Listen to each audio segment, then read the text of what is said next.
UP में रामचरितमानस की चौपाई पर विवाद खत्म होता नहीं दिख रहा है। सपा एमएलसी स्वामी प्रसाद मौर्य को अब पार्टी अध्यक्ष ने भी समर्थन दे दिया है। स्वामी के बयान पर जारी सियासी महाभारत पर सपा मुखिया अखिलेश यादव ने पहली बार चुप्पी तोड़ी और इशारों में स्वामी को समर्थन देते हुए बड़ी बात कह डाली। बीजेपी के लोग पिछड़ों को शूद्र, दलित को शूद्र मानते हैं। उनको ये तकलीफ है कि हम उनके धार्मिक स्थान पे क्यों जा रहे हैं गुरु संत लोगों से आशीर्वाद लेने के लिए। याद रखे बीजेपी के लोग, समय बदलता है, समय बदलेगा तो उन्हें भी पता लग जाएगा कि इसी तरह की व्यवस्था उनके लिए होती है। अखिलेश के इस बयान से साफ है कि रामचरितमानस पर स्वामी के बयान से शुरू हुआ विवाद आसानी से खत्म नहीं होने वाला, क्योंकि अब सपा ने इस विवाद को पिछली जाति से जोड़ते हुए नई दिशा दे दी है। साथ ही जाति जनगणना से पूरे विवाद को जोड़ने की मुहिम छेड़ दी है। स्वामी प्रसाद मौर्य जी को मैंने कहा है कि जाति जनगणना के आंदोलन में आगे बढ़ें। दरअसल अखिलेश का ये बयान सपा की सोची समझी रणनीति है। खबरों के मुताबिक इस बयान से पहले स्वामी प्रसाद मौर्य और अखिलेश की मुलाकात हुई, जिसके बाद अखिलेश ने कहीं न कहीं स्वामी के बयान को पिछड़ों की लड़ाई से जोड़ते हुए यूपी में जाति जनगणना पर सियासी पारा चढ़ा दिया है।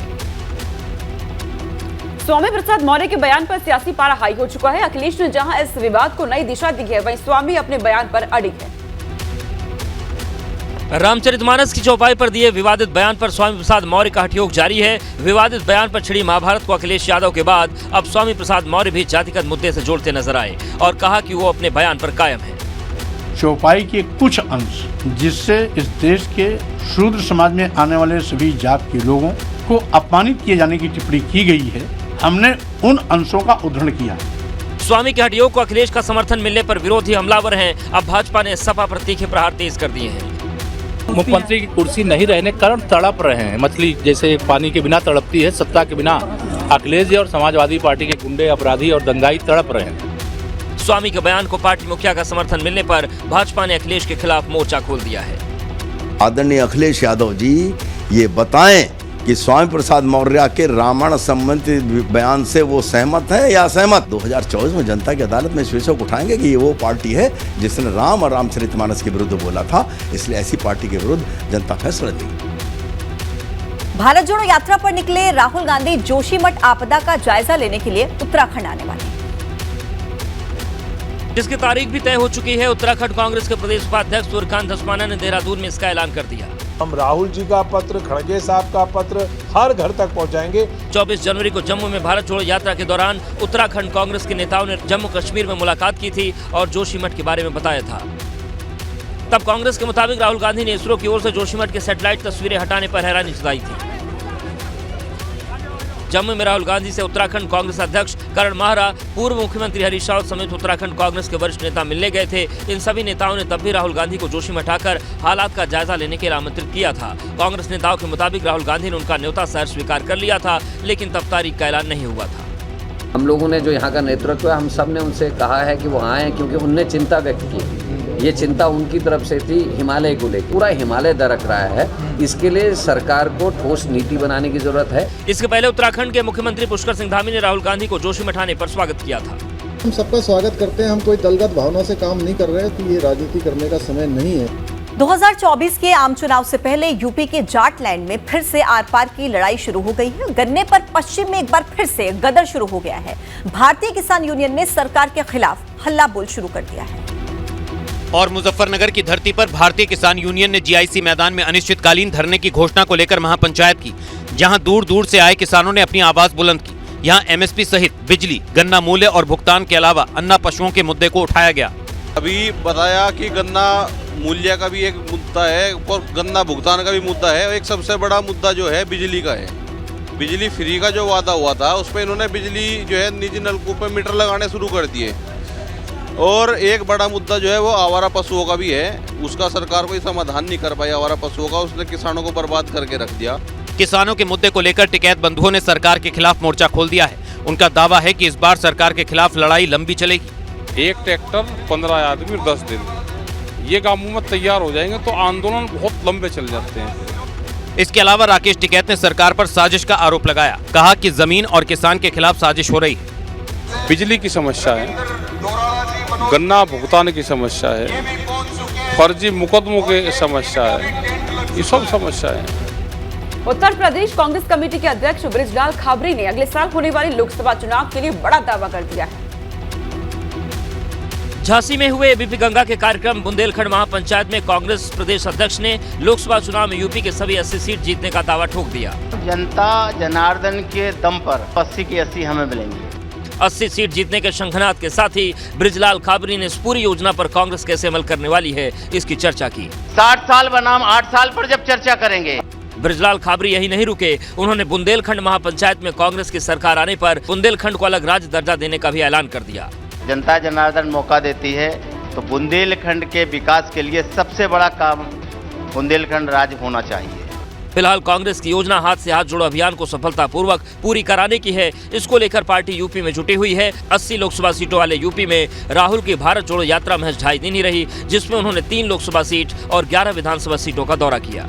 कांग्रेस की तैयारी और हाथ से हाथ जोड़ो यात्रा पर टिप्पणी करते हुए पूर्व कैबिनेट मंत्री और भाजपा नेता डॉक्टर संजय सिंह ने कांग्रेस को अपनी स्थिति ठीक करने को कहा। हमें लगता है राहुल जी को पहले अपने कांग्रेस की स्थिति को ठीक करना चाहिए। अलीगढ़ मुस्लिम यूनिवर्सिटी में गणतंत्र दिवस समारोह के दौरान धार्मिक नारे लगाने वाले एनसीसी कैडेट्स के खिलाफ पुलिस ने मुकदमा दर्ज कर लिया है।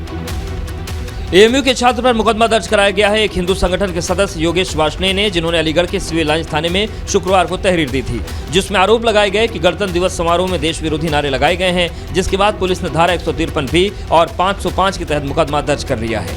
इनने लगभग गलत नारे का प्रयोग किया, जिसमें हमारी भावनाओं को खेद पहुंचा है। इसी को लेकर हमने इनके ऊपर एफआईआर दर्ज कराई है। प्रशासन से पता चला है कि इनके ऊपर मुकदमा लगा दिया गया है। उधर एएमयू में धार्मिक नारे लगाए जाने में पूर्व विधायक और समाजवादी पार्टी के नेता जमीरुल्लाह को कोई गलत बात नजर नहीं आती। सपा नेता ने तो ये भी कहा कि एएमयू प्रशासन ने सरकार के दबाव में आकर छात्र का भविष्य खराब कर दिया। मैं ये कहूँगा कि यूनिवर्सिटी के एडमिनिस्ट्रेशन ने सरकार के दबाव में आकर बच्चे का भविष्य खराब किया है, उसको तुरंत बहाल करना चाहिए। वायरल वीडियो के आधार पर विश्वविद्यालय ने एनसीसी कैडेट की पहचान भी कर ली है। विवादित नारे लगाने वाले छात्र की पहचान बंगाल निवासी वहीदुज्जमा के रूप में हुई है, जिसके बाद यूनिवर्सिटी ने तत्काल कार्रवाई करते हुए तत्काल प्रभाव से निलंबित कर दिया है। लखनऊ में अलाया अपार्टमेंट हादसे के बाद अब कार्रवाई का दौर जारी है। दोषियों की गिरफ्तारी जारी है और भ्रष्टाचार का खेल करने वालों पर भी शिकंजा कसने वाला है, क्योंकि 24 जनवरी को वजीर हसन रोड पर अलाया अपार्टमेंट ढहने से 3 लोगों की मौत हो गई थी और अब खबर है कि जांच में फंसे यजदान बिल्डर से जुड़ी 8 फाइलें लखनऊ विकास प्राधिकरण से गायब हो गई हैं। सूत्रों की माने तो 8 फाइलें गायब होने के मामले में 3 इंजीनियर्स को चिन्हित किया गया है। दरअसल ये वही आरोपी इंजीनियर हैं जो अवैध अपार्टमेंट के निर्माण के दौरान वहीं तैनात थे और फाइलों पर हस्ताक्षर किए थे। अब इन पर कार्रवाई की तैयारी है। सूत्रों की माने तो यजदान बिल्डर ने अवैध अपार्टमेंट बनाने के लिए एलडीए के कुछ अफसर और कर्मचारियों को तोहफे में फ्लैट दिए थे, जिन्हें अब चिन्हित किया जा रहा है। साथ ही एलडीए के कुछ अफसरों की संपत्ति की जांच भी कराई जा रही है। जितने प्रकरण हैं जिन बिल्डिंगों का बिना मानचित स्वीकृति पे बनाई गई हैं, उसकी छानबीन की जा रही है और जो नियमानुसार है वो उस तरह से हम लोग कार्रवाई उस पर पूरी सख्ती के साथ करेंगे। वहीं हजरतगंज पुलिस ने पूर्व मंत्री और विधायक शाहिद मंजूर के बेटे नवाजिश के बाद अब उसके भतीजे और दूसरे आरोपी तारिक को भी गिरफ्तार कर लिया है। साथ ही केस के तीसरे आरोपी फहद यजदान की तलाश जारी है। इसके अलावा राजधानी में यजदान बिल्डर की बाकी इमारतों से जुड़े दस्तावेज भी खंगाले जा रहे हैं। अयोध्या में बन रहे भगवान राम के मंदिर में रामलला के बाद स्वरूप की मूर्ति जिस पत्थर से बनाई जाएगी उसे नेपाल के कालीगंज की नदी से निकाल लिया गया। ऐतिहासिक, पौराणिक, धार्मिक और वैज्ञानिक महत्व वाले इस चीला को है नेपाल के म्याग्दी जिले के बेनी से पूरे विधि विधान और हजारों लोगों की श्रद्धा के बीच अयोध्या लाया जा रहा है। पत्थर लाने से पहले म्याग्दी में शास्त्र सम्मत पूजा की गई, फिर जियोलॉजिकल और आर्कियोलॉजिकल विशेषज्ञों की देखरेख में पत्थर की खुदाई की गई। इसके बाद शिला को ट्रक में लादकर पूरे राजकीय सम्मान के साथ ले जाया जा रहा है। ऐसे में जहां जहां से ये शिला यात्रा गुजर रही है वहां पूरे रास्ते भर में भक्तजन और श्रद्धालु इसके दर्शन और पूजन कर रहे हैं। नदी से निकाले गए इस पवित्र पत्थर का वजन 27 टन है और आकार 7x5 का है। इसे लाने के लिए मधुबनी दरभंगा रास्ते को चुना गया है। यात्रा के दौरान इसका पूजन और स्वागत दरभंगा, मधुबनी, मोतिहारी, गोपालगंज और गोरखपुर मंदिर में होगा। इसके बाद शालिग्राम पत्थर को अयोध्या लाया जाएगा। मुक्तिनाथ का बाजू से नजदीक से कालीगंगा की नदी बह के आया है और वो नदी जाके इंडिया में वही गंगा सागर में मिला हुआ है। नेपाल सरकार के सौजन्य से मिले शालिग्राम शिला की बहुत धार्मिक महत्ता है। माना जा रहा है कि इसमें भगवान विष्णु का वास होता है। राष्ट्रपति भवन का मुगल गार्डन अपनी सुंदरता के लिए काफी ज्यादा चर्चित है, लेकिन अब इसका नाम बदल गया है और अब दुनिया मुगल गार्डन को नए नाम से जानेगी। राष्ट्रपति भवन के मशहूर और ऐतिहासिक मुगल गार्डन का नाम बदलकर अब केंद्र सरकार ने इसका नाम अमृत उद्यान कर दिया है। अमृत महोत्सव के उपलक्ष्य में राष्ट्रपति भवन दिवस यानी कि 1 फरवरी से ठीक पहले नाम बदला गया। दरअसल ये गार्डन खास किस्म के फूलों के लिए जाना जाता है और हर साल इसका दीदार करने के लिए लाखों पर्यटक पहुंचते हैं। इस उद्यान में करीब 150 तरह के गुलाब के फूल हैं, 10,000 से ज्यादा ट्यूलिप फूल भी हैं, 5,000 मौसमी फूलों की प्रजातियां भी हैं। अमेरिका के 16वें राष्ट्रपति अब्राहम लिंकन के नाम पर भी मुगल गार्डन में गुलाब की एक किस्म है। मुगल गार्डन 4 भागों में बटा है और चारों एक दूसरे से अलग हैं। यहाँ कई छोटे बड़े बगीचे हैं।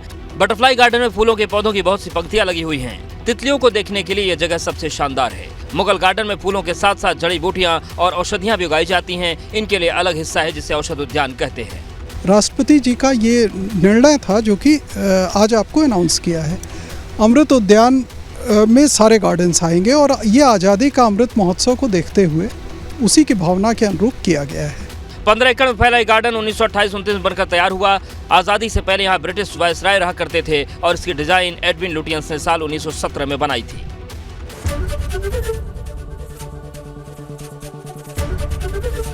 एबीपी गंगा, खबर आपकी, जुबान आपकी।